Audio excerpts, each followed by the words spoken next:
It was just after sunset on a cold December evening in 1978 when Detective Joseph Kozenczak received a call that would change everything. A local boy, Robert Piest, had vanished without a trace. The last place he was seen, outside a pharmacy where he mentioned meeting a contractor about a job. His mother waited in the car. He never came back. At first, it seemed like just another missing teenager. Maybe he ran away. Maybe he'd show up in a day or two. But something didn't sit right. Not with the way his mom described that last moment, not with the way his co-workers reacted, and definitely not with the man he was supposed to meet, John Wayne Gacy. When police arrived at Gacy's modest suburban home in Norwood Park, they expected nothing out of the ordinary. He was well known in the community, ran a construction company, dressed as a clown for charity events, a regular guy. But there was a smell, faint but unmistakable, beneath the floorboards, behind the crawl space door. And that was only the beginning, because what they uncovered inside that quiet house would shock the country and reveal one of the most monstrous secrets ever buried in the suburbs. Before we dive deeper, make sure you subscribe and hit the bell. Here, we uncover the darkest true crime stories with details you won't find anywhere else. Join thousands who seek the truth before the next secret is buried. Don't just watch.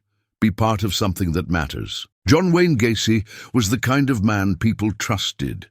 He had a warm smile, a firm handshake, and a voice that carried authority without intimidation.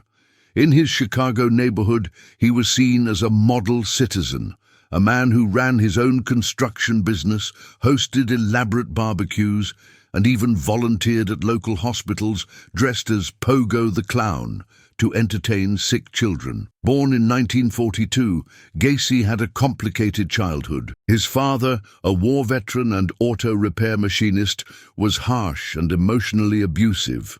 Young John sought his approval, but never seemed to earn it. Still, he found ways to be liked. Teachers called him polite, eager to help. He craved validation, something that would define him for the rest of his life. In the early 1970s, Gacy built a small empire with his company, PDM Contractors. He employed local teenagers and young men, offering them jobs and mentorship. His ex-wife, Carol Hoff, described him as ambitious, though prone to sudden mood shifts. They divorced in 1976, citing irreconcilable differences. She later admitted that Gacy had a darkness she never fully understood.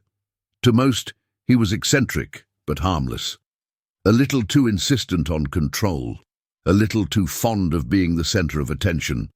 But he donated to political campaigns, took photos with mayors, and even once met the First Lady. It was hard to question a man so deeply woven into the fabric of the community, yet behind closed doors, the image unraveled. Gacy had been convicted in 1968 for sexually assaulting a teenage boy in Iowa, serving just 18 months before being released.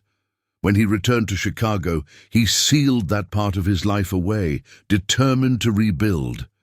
And he did, with unnerving success. Neighbors described strange things. Young boys coming and going at odd hours. Loud banging in the middle of the night. A pungent odor that seemed to linger in the air around his house. But Gacy always had a smile and an excuse. A pipe burst. He'd been cooking meat. Nothing to worry about. He lived a life of duality. An affable public figure by day and something entirely different when the lights went out. One former employee, David Cram, recalled how Gacy once tried to handcuff him as a party trick. Another, Michael Rossi, said Gacy was obsessive about the crawl space beneath his house, warning no one was ever to go down there. John Wayne Gacy was a master of deception. And as the pieces slowly came together, the world would realize that the clown wasn't a mask he wore. It was who he truly was. John Wayne Gacy had always been driven by one consuming desire, to be respected, not just liked, not simply accepted, but revered. From his earliest memories, he remembered the sting of his father's disapproval. A man hardened by war and alcohol, John Sr. never missed a chance to remind his son that he wasn't enough. Not strong enough, not manly enough, not worthy enough. It was a wound that never healed, and John Jr. made a promise to himself he would earn the respect he was denied, no matter what it took. That desire shaped everything about Gacy's adult life. He didn't just want to succeed. He wanted to be seen as the epitome of success. After his early prison sentence for sodomy in Iowa, a conviction that nearly shattered his life, Gacy returned to Chicago determined to rewrite his story. He buried his past, changed his narrative, and launched PDM Contractors, a small construction company that quickly grew thanks to his aggressive charm and relentless work ethic. To his clients, Gacy was reliable and efficient. To his employees, mostly young, impressionable boys, he was charismatic, generous, and strangely paternal. He paid well, offered them guidance, and made them feel like they mattered. But there was always an undercurrent of control. He liked to be the one in charge. He didn't tolerate questions. His word was final. Outside work, Gacy immersed himself in community service, joining the local JCs, participating in parades, hosting fundraisers, and dressing up as Pogo the Clown to entertain at children's hospitals and charity events. He shook hands with local politicians, took photos with public figures, and even claimed to be considering a run for office one day. He wanted people to admire him, to see him as a pillar of the community, and they did. But admiration wasn't enough. Respect became something Gacy equated with power, and power in his mind was best displayed through domination. Behind the cheerful smile and white face paint, behind the neighborhood parties and city council connections, something darker brewed.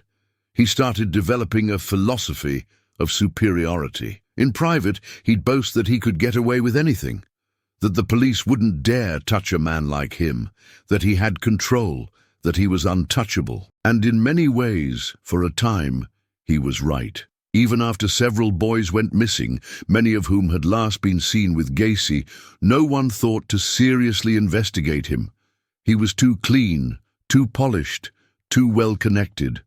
The fact that he had a record for sexual assault was known only to a few, and Gacy was careful to avoid suspicion. He manipulated perceptions with precision, constantly projecting the image of the all-American success story. The mask of John Wayne Gacy was thick, layered with years of practiced charm, calculated smiles, and meticulous grooming.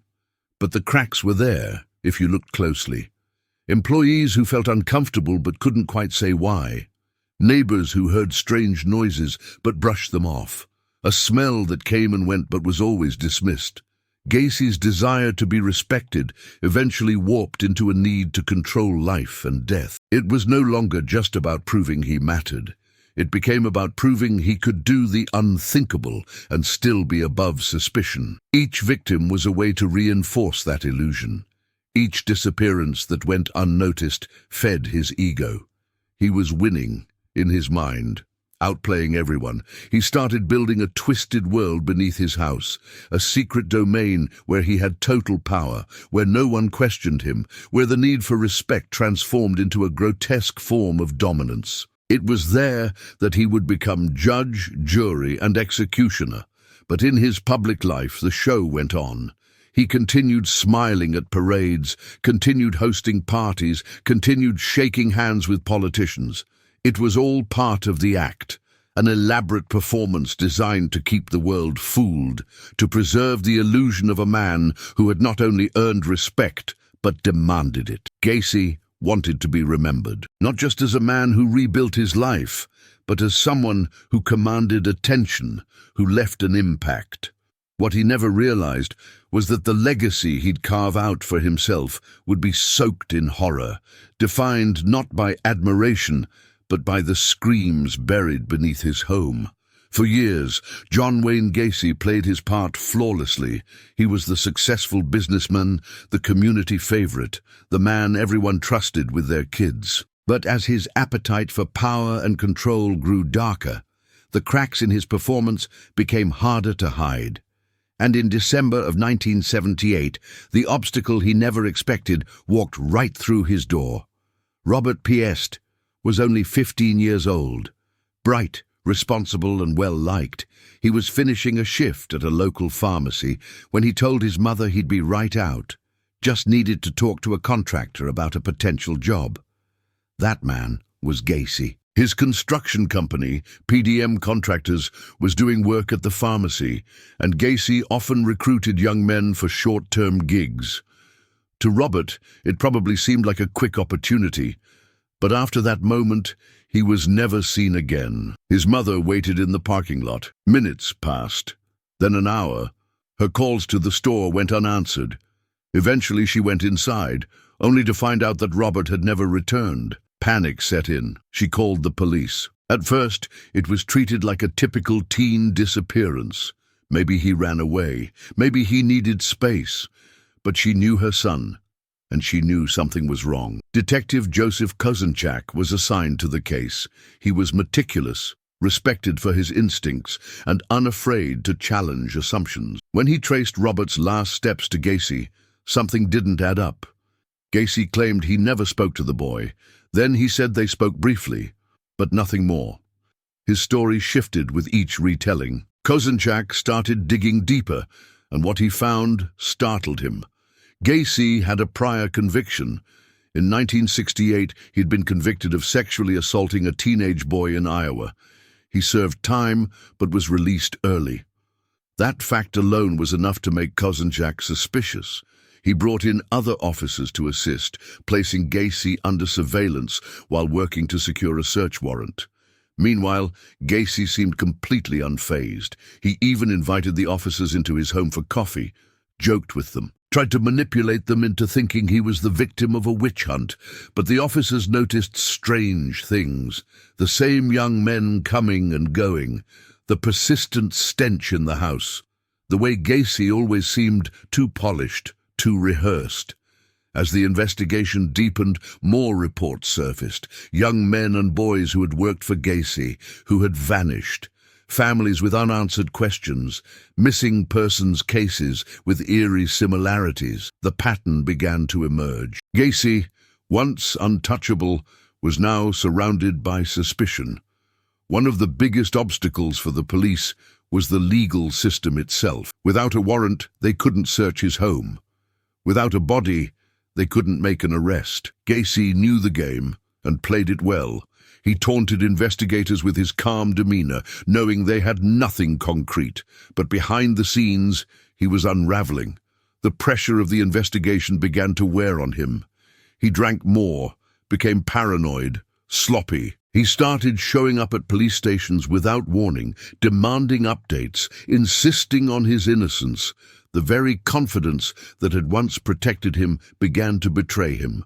Eventually, a judge approved a limited search warrant. On December 13th, 1978, officers entered Gacy's house. At first it seemed clean, too clean, but in the crawl space beneath the home, they noticed disturbed earth. They dug, and then they found it, a human bone.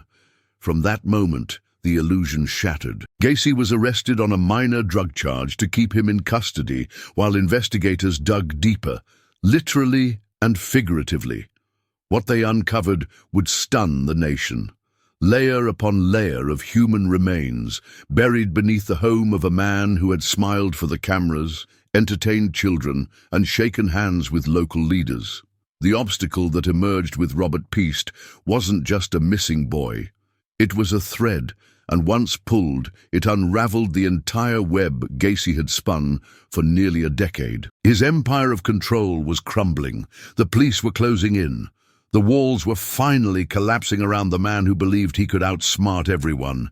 And yet, even in those final moments of freedom, Gacy clung to the mask. He denied everything, said he was being framed, but the truth had already started to rise from the crawl space, from the past, from the victims who would no longer be silent. The moment the first bone was uncovered from the crawl space beneath John Wayne Gacy's house, the investigation shifted from suspicion to something far more chilling. What had begun as a missing persons case quickly spiraled into one of the most horrifying discoveries in American criminal history. The illusion Gacy had so carefully crafted over the years of the beloved neighbor, the community clown, the successful businessman, crumbled in an instant. After the initial bone fragment was analyzed and confirmed to be human, the search of Gacy's home intensified. The crawl space beneath the house, a narrow, dark, dirt-floored cavity, became the focal point. Investigators dug by hand, using shovels and small tools to avoid damaging what they might find. The stench was overpowering, an acrid, rotting odor that seemed to cling to the air itself. Officers wore masks, but nothing could block the smell of death. As the soil was disturbed, more remains surfaced. Not a single body intact and recognizable, but fragmented bones, skulls, ribs, femurs, often intermingled, layered one on top of another. Forensics experts determined that Gacy hadn't just killed, he had stacked his victims like debris, burying them shallowly beneath his home. It was systematic, calculated, cold. The press caught wind of the story almost immediately. News trucks crowded the quiet Norwood Park neighborhood. Helicopters hovered overhead. Neighbors who had once shared holiday meals with Gacy or watched him entertain their children as a clown stood behind police tape in disbelief. The horror unfolding beneath that modest home contradicted everything they thought they knew. Inside the interrogation room, Gacy's demeanor began to fracture. Initially smug, he insisted the search was a mistake. He joked with officers, made small talk, but as the number of remains rose, first 5, then 10, then 15, his confidence broke. On December 22, 1978, just days after Robert Piest vanished, Gacy confessed. The confession wasn't emotional, it wasn't remorseful, it was mechanical. Gacy admitted to killing at least 30 young men and boys. Some he strangled, others he suffocated with a tourniquet, a trick he called the rope trick. Most of them, he said, were buried beneath his home. A few he dumped in the nearby Des Plaines River when he ran out of space. He spoke about it as if he were discussing renovations or business plans. Matter of fact, efficient. He had methods, routines. He lured boys by offering jobs, money, or rides home. He'd get them into his house, often under the guise of showing them a magic trick. Handcuffs were the favorite. Once restrained, they were powerless. He told officers he felt like two people, John, the public figure, and the other one, the one who did the killing. It was as close to a justification as he would ever offer. By the time investigators finished their search, 29 sets of remains had been pulled from the crawl space. 4 more were later discovered in the river. That brought the confirmed count to 33. Each victim had a story. Most were teenagers. Many had been reported missing, their disappearances brushed off or left unresolved due to their age or lifestyle. Gacy knew that. He targeted the vulnerable, the overlooked. The sheer scale of the crimes stunned law enforcement. Detectives worked day and night, creating a grid system in the crawl space, marking each new discovery with flags. Bones were catalogued, bagged, and sent to forensic teams. Some were so deteriorated that identification seemed impossible. Parents waited by phones, clinging to hope or fearing the worst. Gacy's arrest and confession ignited national outrage. How could this happen? How had he evaded suspicion for so long? Why had reports from survivors and concerned families been ignored? And how did a man so embedded in his community commit such evil unnoticed? At the Cook County Jail, Gacy was processed like any other inmate, but his case was far from ordinary. The details of his crimes horrified guards and prisoners alike. He received hundreds of letters, some from enraged citizens, others from morbidly fascinated admirers. The mask he wore had fallen, but for some, the horror only deepened their curiosity. He was charged with multiple counts of murder and would face trial the following year. The public wanted justice.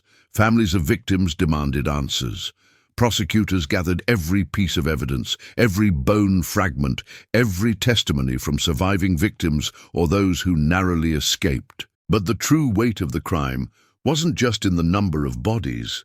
It was in the calculated way Gacy had lived a double life. He smiled for cameras while bones rotted beneath his feet. He waved at parades, knowing that someone's son was decomposing just below his living room. That was the humiliation, not for Gacy, but for the community, the authorities, the people who had trusted him. And for the victims' families, the discovery was devastating. Some had spent years searching. Some had been told their sons had simply run away. To learn that their final moments had been spent in fear and pain beneath the home of a man they once considered a friend. It was a pain no one could fully describe. The crawl space became a symbol of America's collective nightmare, a place where trust had been buried alongside innocence. And as the bodies were pulled out one by one, the world began to understand the full scope of John Wayne Gacy's cruelty. The shock that rippled through the city of Chicago after the arrest of John Wayne Gacy was immediate and profound. Neighbors, reporters, and police officers stood outside his Norwood Park home in silence, watching as body after body was carried out in black bags. Each bag was a life lost, a family shattered. The crawl space beneath his house had become a crypt of horrors, and with each new discovery, the emotional toll deepened. For the families of the victims, the grief was unimaginable. Many had spent months, even years, hoping for answers. Some had been told their children were likely runaways. Others were met with silence, their reports buried under bureaucracy or prejudice. Gacy had preyed on vulnerable boys, many from broken homes, some estranged from their families, others part of the LGBTQ+ community. Society had failed them once by not protecting them, and now again by not listening when they vanished. When the remains were found, identification became a secondary trauma. Forensic teams worked tirelessly to match bones to missing persons reports, dental records, and DNA samples. But some victims had no dental records. Others had never been formally reported missing.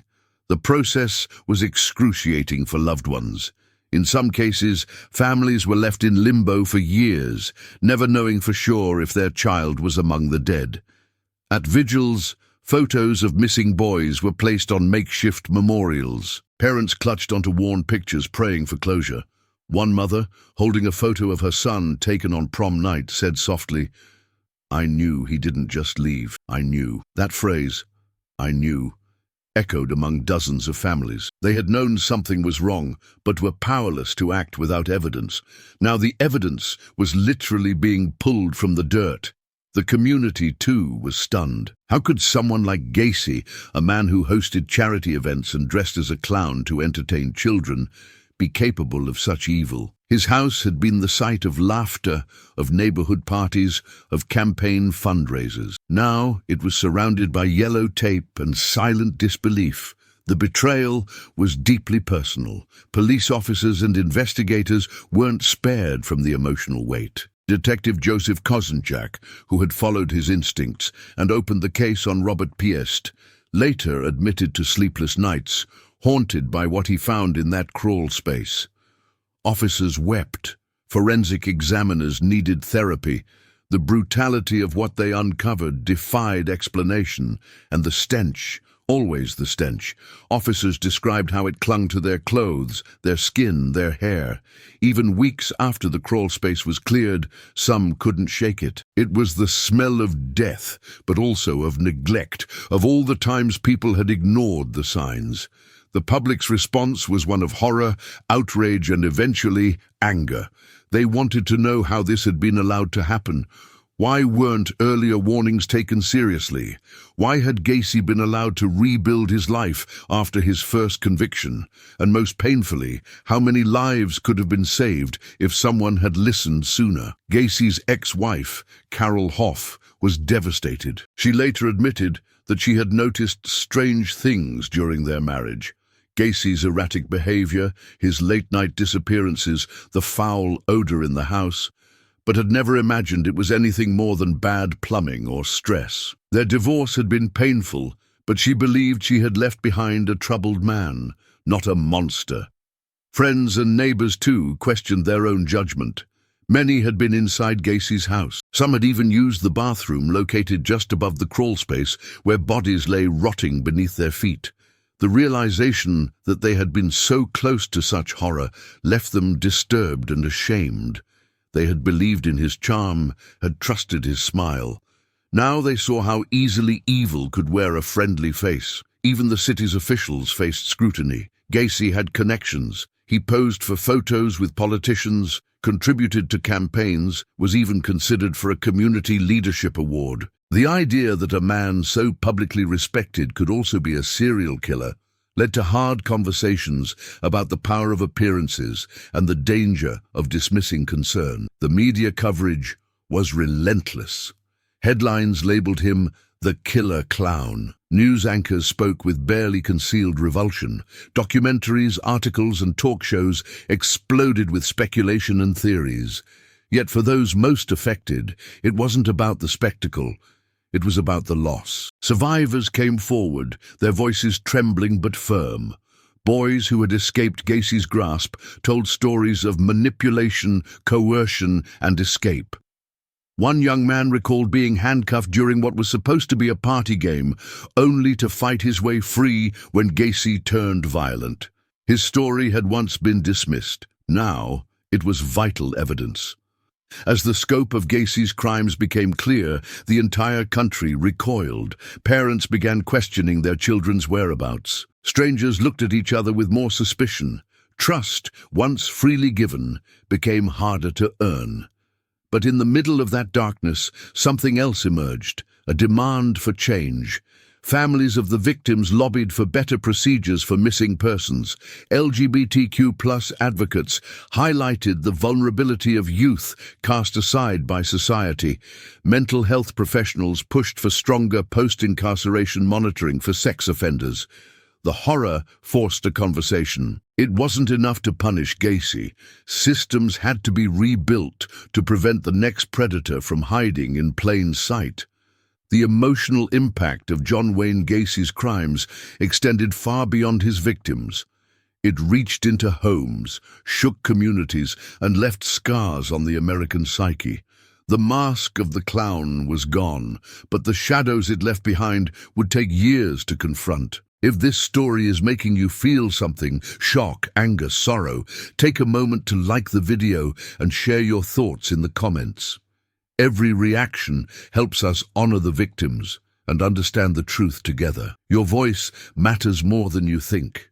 Let's not stay silent about stories like this. As the days turned into weeks and the investigation around John Wayne Gacy deepened, the sheer scale of his crimes began to emerge. But amid the darkness, something unexpected surfaced, details that shifted the understanding of how he operated, how close authorities had come to stopping him earlier, and how his calculated mask had begun to slip even before the world realized. Detectives working the case started to notice patterns not just in the killings, but in Gacy's personal life and choices. They found calendars filled with cryptic notes, initials, numbers, short words like trick, rope, and visit. To outsiders, they meant nothing, but to investigators, they suggested a chilling ledger of his crimes.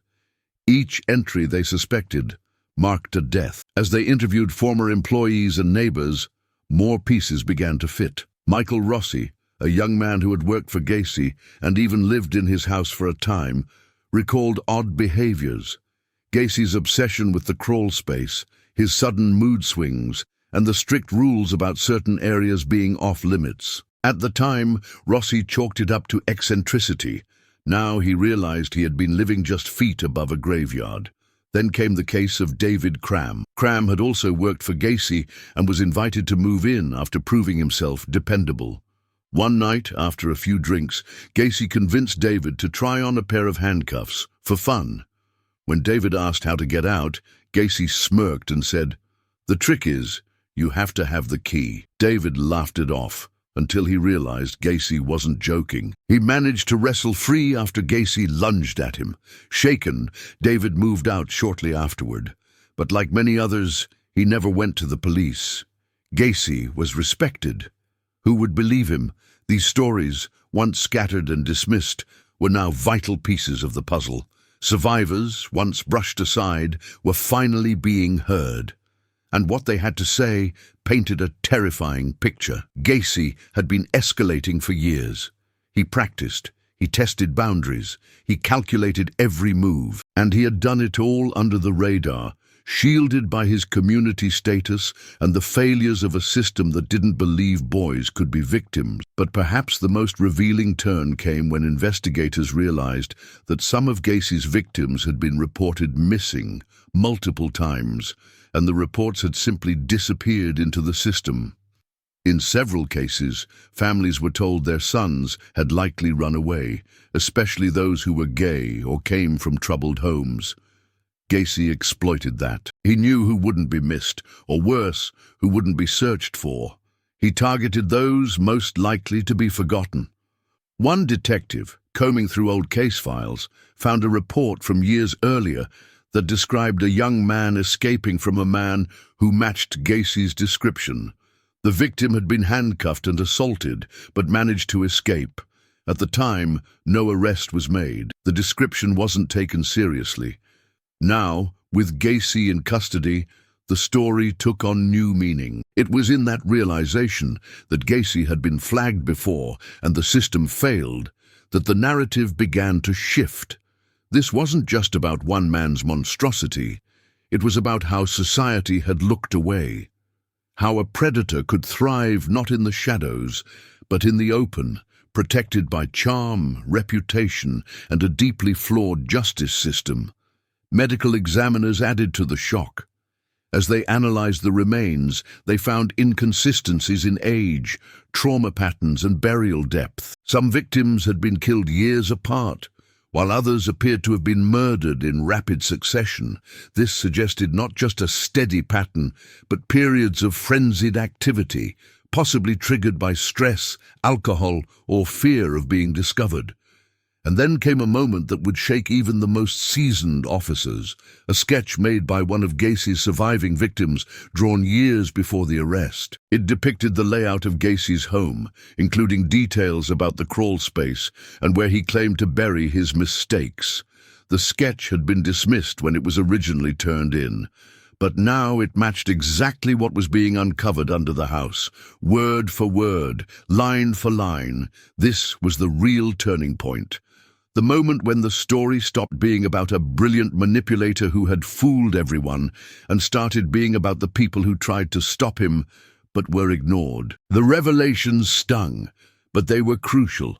They proved that Gacy had left a trail, that the truth had been there, scattered in police files, buried in dismissed complaints, whispered in survivor statements, and slowly, piece by piece, it had begun to rise. The house in Norwood Park, once the stage for his lies, became the symbol of a broken system finally cracking open. It wasn't just about what was found there.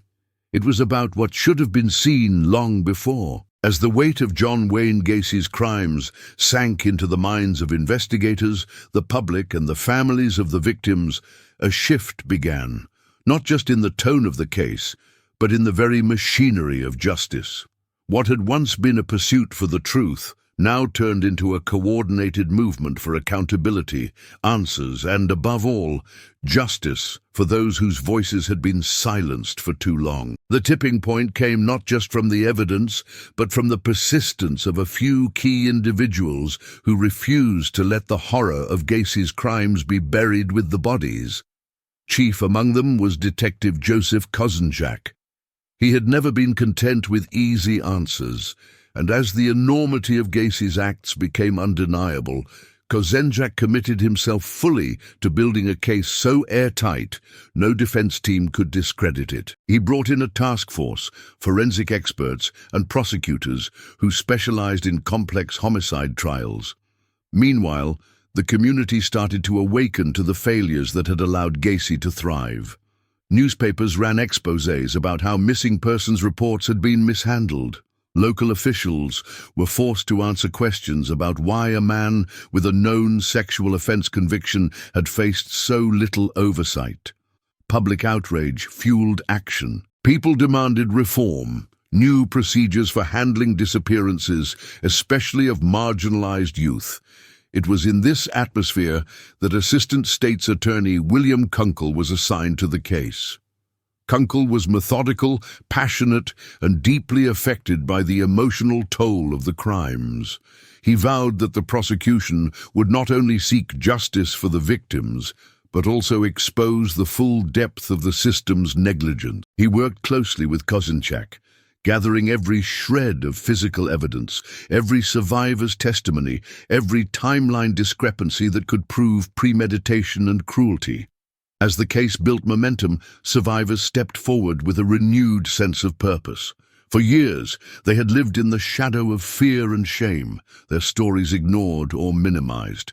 Now, their voices carried weight. One by one, they told their stories to investigators about how Gacy lured them with jobs, charmed them with smiles, and then turned into someone unrecognizable. They remembered the handcuffs, the basement, the suffocating fear. A particular breakthrough came when one survivor, after months of hesitation, identified Gacy's voice in a tape recording made during an interview. The man broke down in tears, saying, "That's him. That's the man who told me no one would believe me." That voice, cold and deliberate, would later be used as key evidence of intent and psychological manipulation. The prosecution's approach wasn't just legal, it was psychological. Dr. Helen Morrison, a psychiatrist who evaluated Gacy, provided critical insight into his mental state. She concluded that he was legally sane, fully aware of his actions, and driven by a pathological need for control and domination. Her testimony would later destroy any attempt by the defense to claim insanity. Outside the courtroom, Gacy's name had become a flashpoint. His trial hadn't even begun, but already his crimes had forced communities to re-examine how they treated young men who vanished, especially those who were gay or estranged from family. Grassroots organizations formed to provide resources for missing LGBTQ+ youth. Helplines were launched. Counselors were assigned to schools. What had once been unspoken was now front-page news. Journalists played a vital role as well. Investigative reporters began piecing together overlooked cases of missing teens from the 1970s, connecting dots that had been ignored or forgotten. They created timelines, interviewed grieving parents, and tracked down people who had brushed shoulders with Gacy and never reported it, either out of fear, disbelief, or guilt. These stories gave faces to the victims. They were no longer just names on a list or bones in evidence bags. They were sons, brothers, friends, young men with dreams, with music they loved, with jokes they used to tell, and through the press their humanity was restored. Meanwhile, Gacy sat in jail, unrepentant. He began giving interviews, spinning his own version of events. He denied the murders, claiming he was the target of a conspiracy. In some versions, he admitted only to knowing where bodies were buried, not how they got there. In others, he blamed employees, shadowy accomplices, or even vague alter egos. His contradictions only reinforced the prosecution's view. Gacy was manipulative, calculating, and entirely aware of his actions. Behind the scenes, the preparation for the trial was intense. Every bone had to be matched to a victim. Every timeline had to be reconstructed. Prosecutors visited the crawl space again and again, each time feeling the weight of what had happened there. They treated it not just as a crime scene, but as sacred ground. And for the families, it was a strange sort of comfort. As painful as it was to relive the details, the fact that their sons were no longer forgotten, that someone was finally fighting for them, meant everything. They attended hearings. They formed bonds with one another. They showed up for each other, strangers united by a shared grief. This was the beginning of justice, not swift, not easy, but determined. The revelation of Gacy's crimes had shaken the foundations of trust in police, in institutions, in neighbors. But in the aftermath, something more powerful began to grow, the refusal to ever look away again. On February 6, 1980, the trial of John Wayne Gacy began in the Cook County Criminal Court, drawing nationwide attention. The man once seen as a cheerful clown and successful businessman now sat stone-faced in a courtroom, facing 33 counts of murder. For the families of the victims, the community of Chicago, and the countless investigators who had worked tirelessly to bring him down, this was the moment they had been waiting for. But justice, they knew, would not come easily.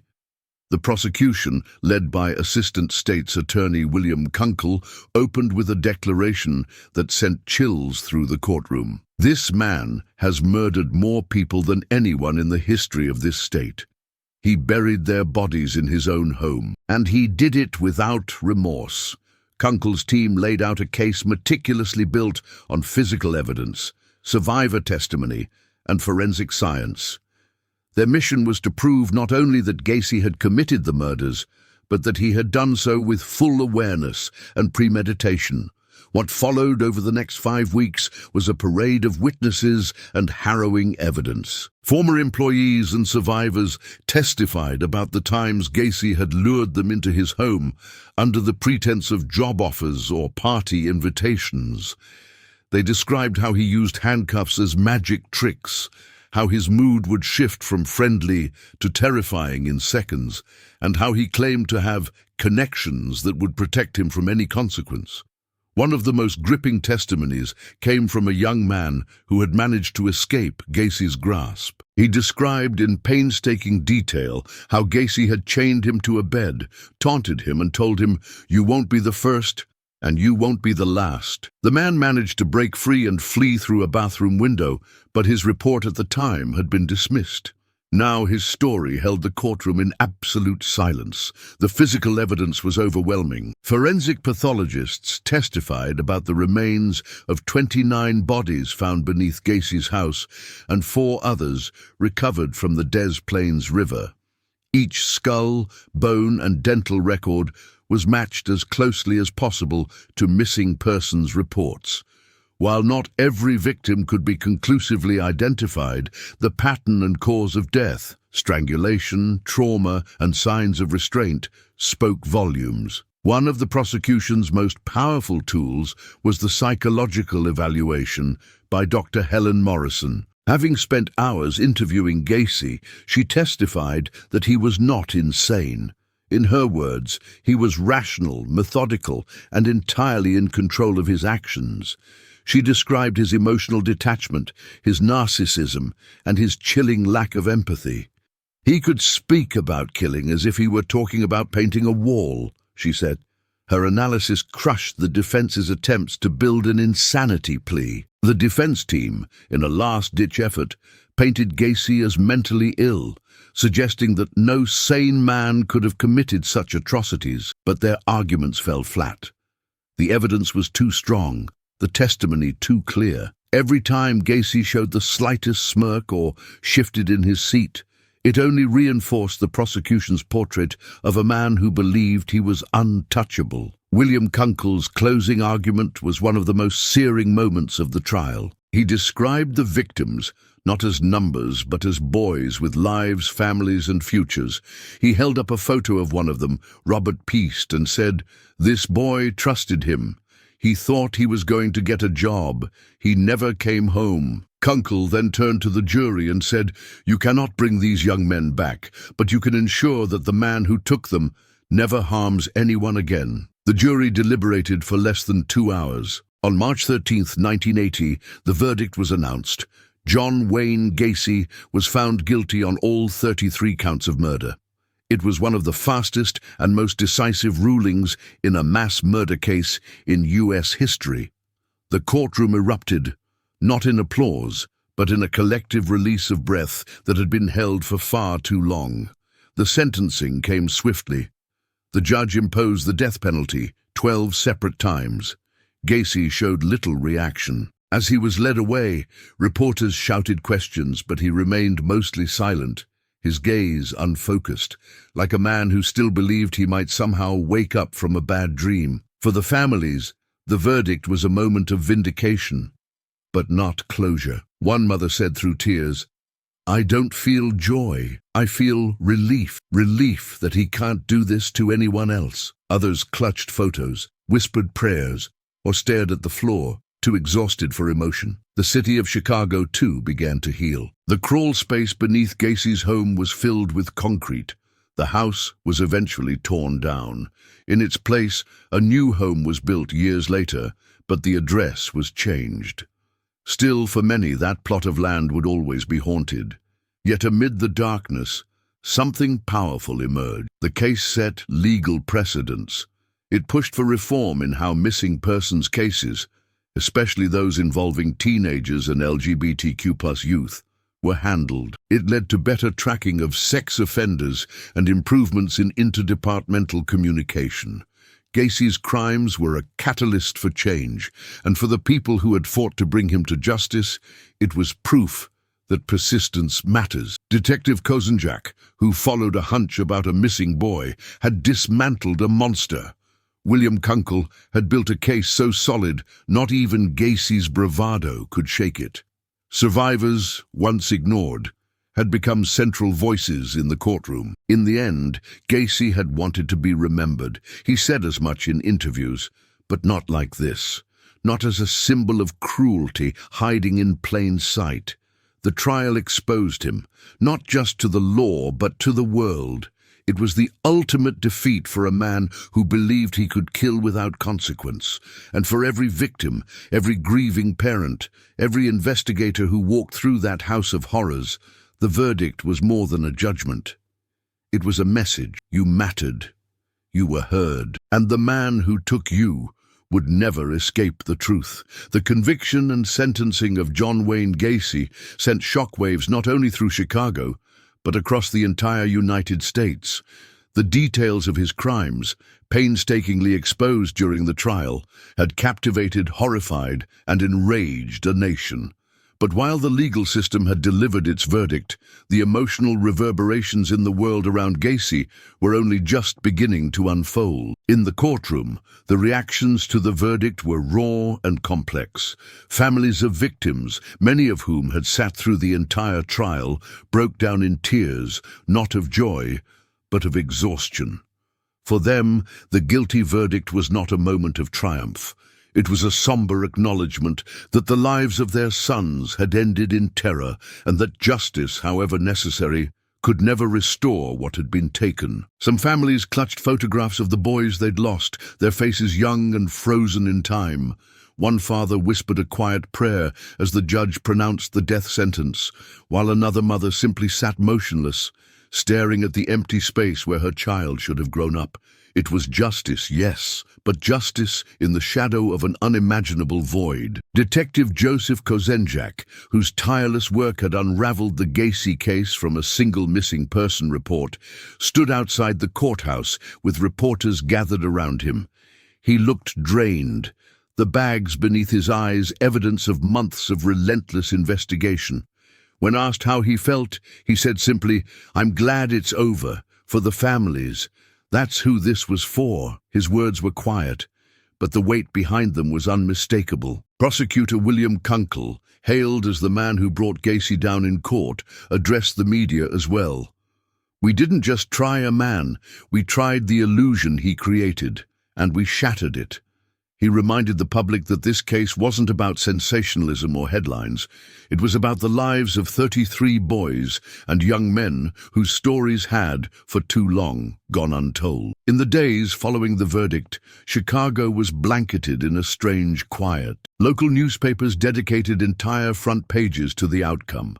Talk radio stations buzzed with callers expressing a mix of relief and disbelief. Teachers, counselors, and community leaders began to hold open discussions in schools and churches about safety, vulnerability, and how someone like Gacy had managed to go unnoticed for so long. The psychological impact of the case was widespread. Many residents of Norwood Park, Gacy's quiet suburban neighborhood, reported nightmares, insomnia, and anxiety.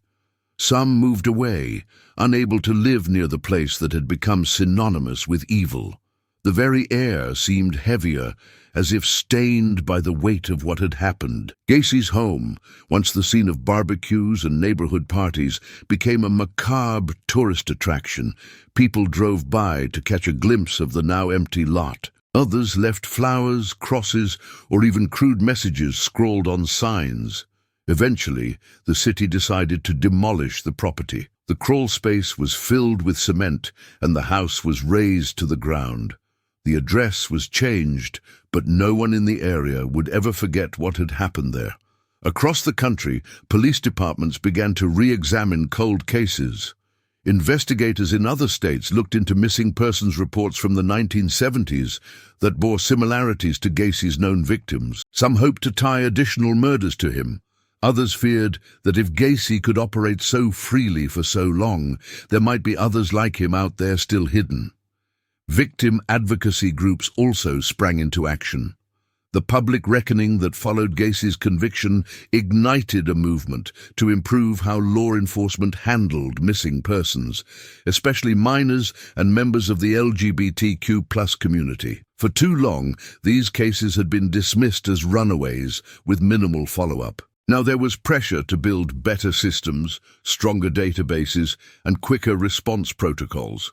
Psychologists, sociologists, and criminologists all weighed in on the cultural implications.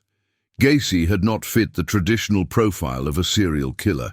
He was educated, charismatic, and socially engaged.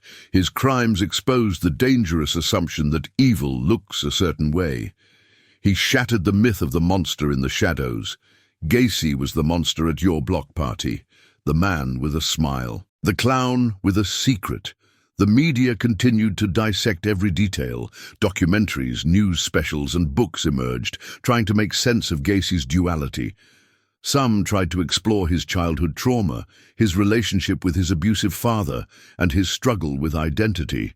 Others focused on the systemic failures that allowed him to continue killing despite early warning signs. Gacy himself remained unrepentant. From death row, he gave interviews to journalists, some of which aired nationally.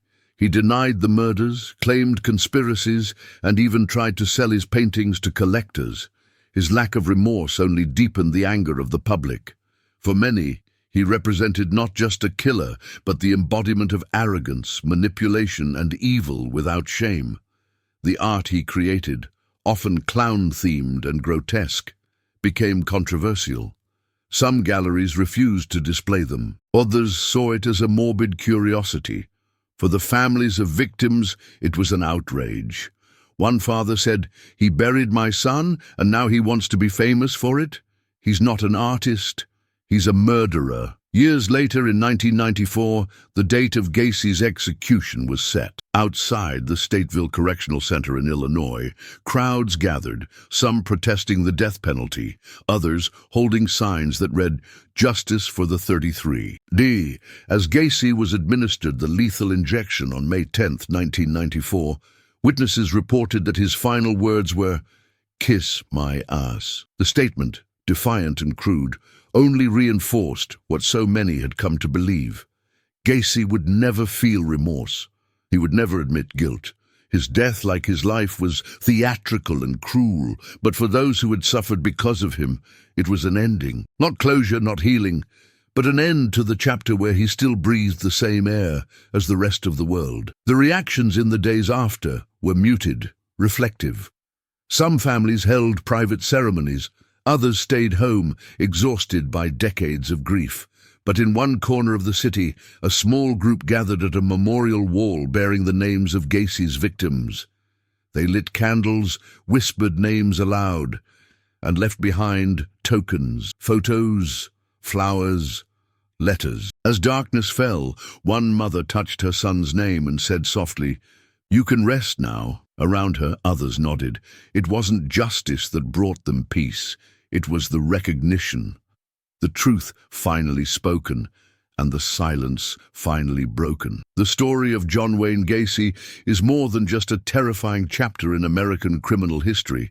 It's a brutal, unforgettable lesson about appearances, systems that fail, and the price of silence. For years, Gacy moved through life unnoticed as a predator. He didn't hide in shadows. He shook hands with politicians, threw neighborhood parties, and volunteered as a clown for sick children. And that's precisely what makes his case so haunting. Perhaps the most sobering truth revealed by Gacy's crimes is how easily evil can blend in. We like to believe that we'd recognize a monster, that something in their eyes, their voice, their behavior would tip us off. But Gacy shattered that illusion. He was the friend, the employer, the man who gave kids jobs and charmed their parents. And behind that friendly face was something unimaginable. The justice system, too, was exposed. Gacy had already been convicted of sexual assault once before, yet he slipped back into society with minimal oversight. Complaints were dismissed, warnings were ignored, survivors were not believed. Time and time again, there were moments where intervention could have saved lives, but didn't. The system wasn't broken by Gacy. It was broken before he ever learned how to exploit it. But the failure wasn't only institutional, it was cultural. Gacy's victims were mostly young men, many of them from the LGBTQ+ community or troubled backgrounds. In the 1970s, society often turned a blind eye to boys who disappeared, especially those who didn't fit into conventional molds. They were labeled runaways, delinquents, or deviants, and that made it easier for a predator like Gacy to operate. So what can we learn? We learn that monsters don't always look like monsters, that evil can wear a smile and live next door, that the systems meant to protect the vulnerable must be constantly examined, improved, and held accountable, that every missing person matters, regardless of age, background, sexuality, or family status. We also learn the power of persistence, that one mother refusing to believe her son simply ran away, that one detective trusting his instincts, that one survivor finding the courage to speak again after being ignored the first time. These acts, seemingly small, became the thread that unraveled a nightmare. And finally, we learn the importance of remembering the names, not just the crimes. 33 boys and young men were taken from the world. Each had a story, a future, a life. They are not just numbers, not just victims of a headline case. They were people, and they should never be forgotten. After John Wayne Gacy was executed in 1994, the world didn't move on. It paused. For many, his death marked the end of a long and painful chapter. But the echoes of his crimes continued to ripple through the justice system, the media, and the lives of everyone he affected. The families of his victims tried to rebuild. Some chose to speak publicly, determined to make sure the names of their sons weren't lost in the shadows of the killer who took them. Others remained quiet, processing their grief in silence. The trauma didn't disappear when Gacy died. It lingered. But in time, many of those families turned their pain into purpose. They created support groups for families of missing persons, pushed for changes in investigative procedures, and advocated for the rights of LGBTQ+ youth who were often overlooked or marginalized. Law enforcement agencies across the country took a hard look inward. The Gacy case revealed how dangerous it was to dismiss victims based on assumptions about their lifestyle, age, or background. As a result, many departments began implementing better protocols for handling missing persons reports. Training programs were developed to help officers recognize patterns of serial offenses earlier, and national databases were strengthened to help track repeat offenders. One of the most significant changes came in the way the public viewed predators. Gacy had shattered the stereotype of the reclusive, socially awkward killer. He showed that charm and community status could be used as weapons just as dangerous as any knife or gun. That realization sparked national conversations about trust, awareness, and the need to listen, especially to those who often go unheard. In the years that followed, Gacy's crimes were studied in criminal psychology courses, cited in legal reforms, and featured in documentaries and books. His case became a grim benchmark in forensic science, especially in victim identification. Several of his victims remained unnamed for decades, but new advances in DNA technology eventually gave some of them their names back. For the families who had waited so long, even a partial answer was something sacred. Gacy's artwork, paintings made while he was on death row, became a source of controversy. Some collectors saw them as morbid trophies, others viewed them as symbols of depravity, but many families demanded they be destroyed, arguing that no profit or attention should ever come from the hand of a man who caused so much suffering. Today, the lot where Gacy's house once stood is a quiet residential property. The original address was changed, and no trace of the old house remains, but locals still remember. No child plays there without a parent knowing the history. No neighbor forgets what once happened beneath that ground.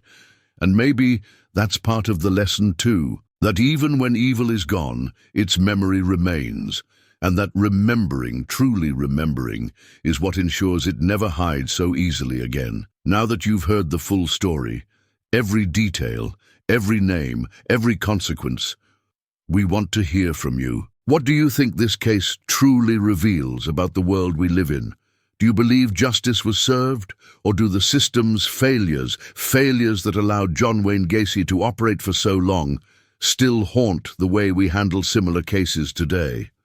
Let us know in the comments, was this justice or just the end of a nightmare? And if this story impacted you in any way, if it made you think, feel, or reflect, don't keep it to yourself. Share it with someone you know. Because talking about cases like this doesn't just help us remember the victims. It helps us prevent the next predator from going unnoticed. Also, we want to know, which moment in this case hit you the hardest? Was it the victims finally being identified after years in silence, the neighbors who never suspected the man next door, or the families who were ignored when they cried out for help? This channel is built for people like you, curious, compassionate, and committed to knowing the full truth. So if you're new here, don't forget to subscribe and hit the notification bell. Every week, we dive deep into true crime stories that leave no detail untouched. Your voice matters, your theories matter, your outrage, your empathy, your questions, they all matter. So comment below, share this story, and keep the conversation alive. Because remembering isn't enough. We need to understand, we need to protect, and we need to never, ever forget.